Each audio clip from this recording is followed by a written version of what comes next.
Hey guys, welcome back to the UNCOMMODiFiED podcast. I'm Tim Windsor, and what I want to do is one of those smaller episodes again with you. I call them mini nitty-gritties or nitty-gritties, whatever I'm going to call this one. But this one's about an idea I've been playing around with for a while now that I want to call the sands of time. And that time is like sand, actually. And this idea is for me, it's the key to impact and effectiveness for me and for you. It's the linchpin of time effectiveness, I'll call it, of effective use of our time, effective use of our precious time. It's the linchpin. It's what everything centers around, is a simple idea, which is how do you see time itself? Does it exist? Is time just a construct? How do we understand and relate to this idea of time? The seconds, the minutes, the hours, the days, the months, and maybe even the decades that we have of our life, this thing we call time, that's available to us to use to leverage and maximize our impact and effectiveness on people around us. Now, I used the term linchpin before. A linchpin, historically, it was a pin inserted through the end of an axle tree, an axle to keep the wheel on something. It's something that holds the various elements of a complicated structure together. And how you see time, in my opinion, is the linchpin that holds all this on the axle that time effectiveness centers on and centers around. How do you see time? How do you picture time? And so I want you to think about this. When I say the word time, what do you see in your mind? What picture do you see in your mind? Do you see a clock?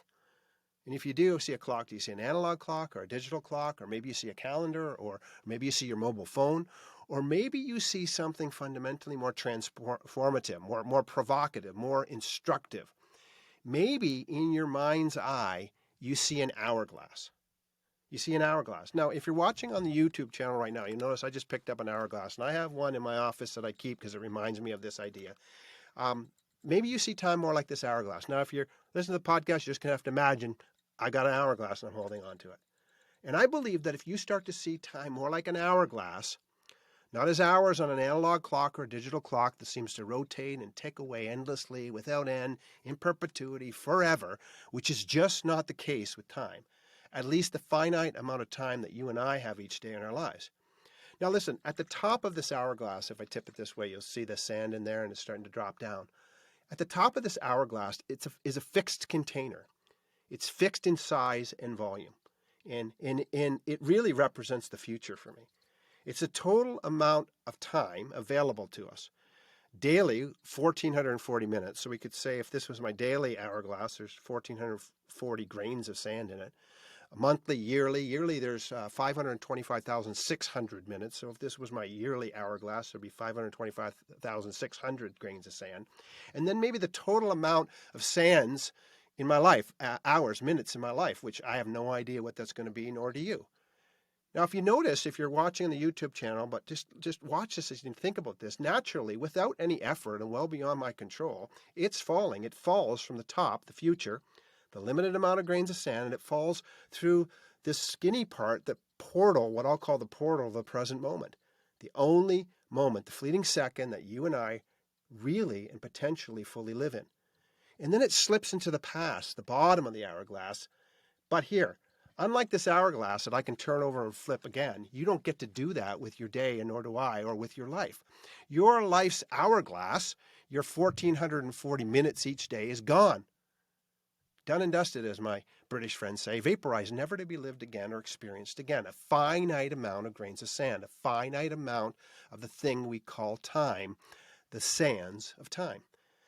Time is a finite, ever-diminishing precious resource. I want you to think about that again. Time is a finite, ever-diminishing precious resource.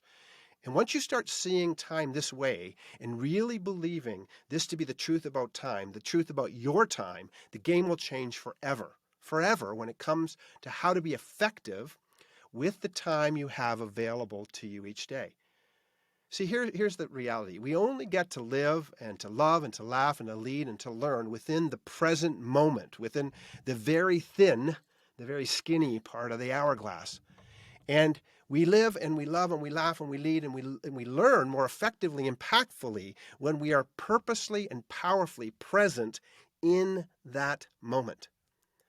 And this is why time management, the idea of time management, think about this for a second, it is an absolute lie. It's absolute bullshit. Now, It's a fantasy. It's a fallacy. I actually believe that it's some kind of construct that a consultant cooked up and sold and shoved down the throats of their clients to feed their need to believe that they're in control of more than they really are. That you and I are in control of more than we really are. And that is just not the case. We are not in control of time. You are not in control of how these grains of sand fall down through this hourglass. It's not true.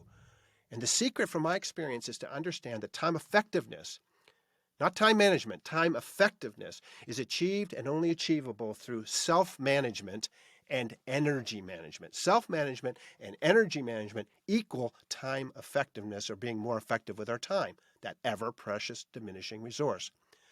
Two things that we do have control over, self-management and energy. Myself and the energy that I have are two things that I have and you have 100% control over. And the disciplined attention and focus that you choose and I choose to bring to a task or a person in the moment, and the matching energy that the task or the talk requires of you or me, helps us squeeze all the juice that is available to us in that millisecond when we bring our fully present self and full attention and our full energy to it.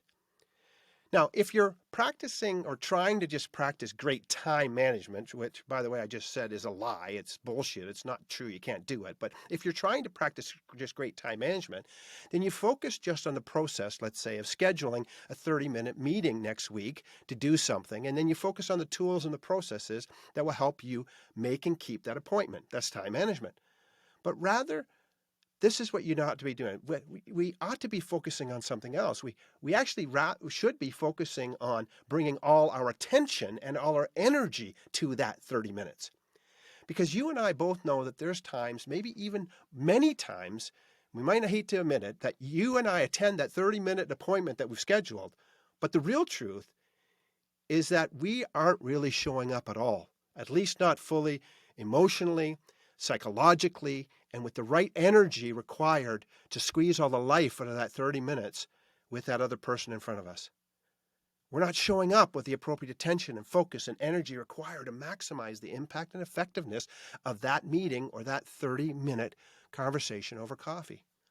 Now, another helpful idea or image or analogy for me in all this is this envelope. And again, if you're watching on the YouTube channel, you can see I got an envelope. And if you're listening to the podcast, you're just going to have to imagine it again. But why this envelope? Well, this envelope, again, speaks to me about time management. And the reason why is this.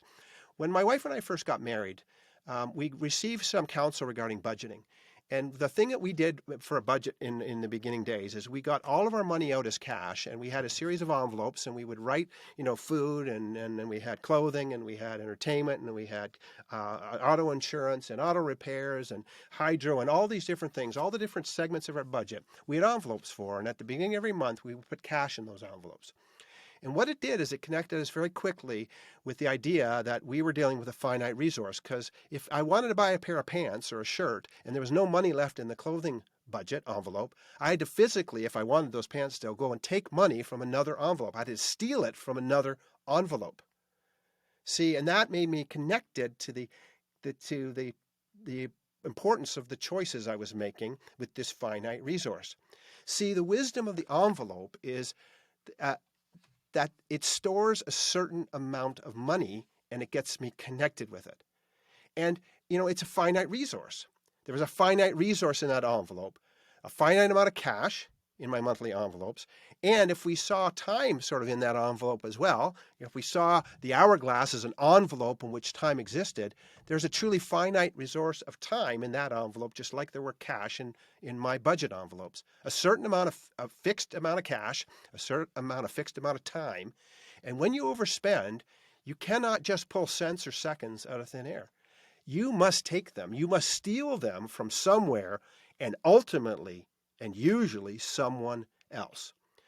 So this for me is the first key. It's that linchpin that holds this all on the axle that time effectiveness centers on and centers around. It starts with the wisdom in the glass. Now, For those of you who listen to my podcast a lot, you know that I like scotch. So just to be clear, not the wisdom in a scotch glass, although at the bottom of a scotch glass there is some truth and wisdom. The wisdom in the hourglass. This hourglass, again, that I'm showing you if you're on the YouTube channel. I got it in my hand again if you're on the podcast.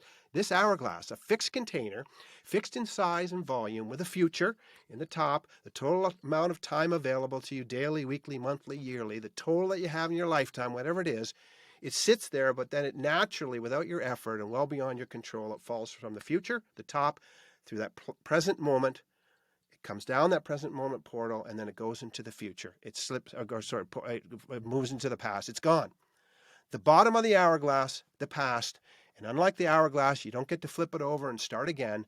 Your hourglass, your 144 minutes in that day, your daily hourglass is gone, vaporized, never ever to be lived again or experienced again. A finite amount of grains of sand, a finite amount of time, the sands of time. Man, I've said time so much, I've got that stupid song in my head now from Culture Club, Time Clock in My Heart. I was a teenager in the 80s, so that's the kind of stuff I love. But there's one line in that song that says, time won't give me time. Time won't give me time. You know what?